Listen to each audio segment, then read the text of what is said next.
Hello everyone. Today I am going to give you a quick tutorial on how to implement a system that will count coins using image processing toolbox in MATLAB. So there is a code written for the following problem statement, that is count of coins using image processing toolbox. So let's just run this file and see the output.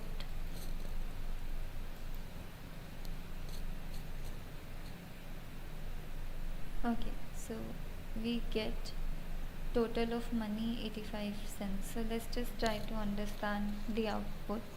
The output is basically counting the number of coins and giving us the output exactly.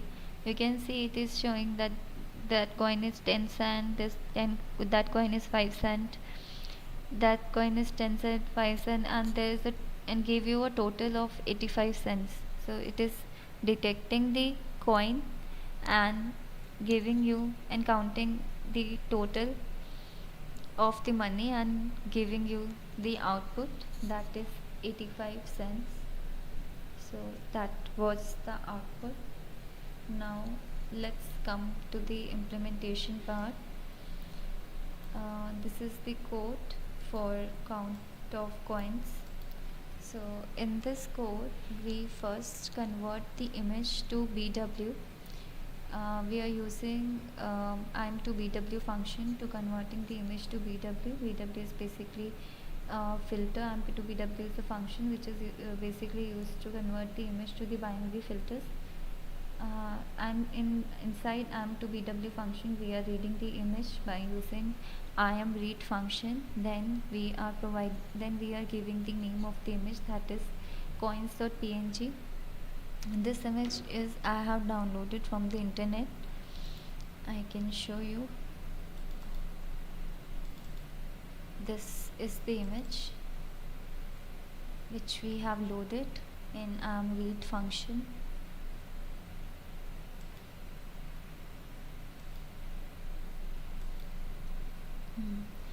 In the next step we are filling the image regions and holes by using IM fill function. Then we are label and storing it on coin2 variable.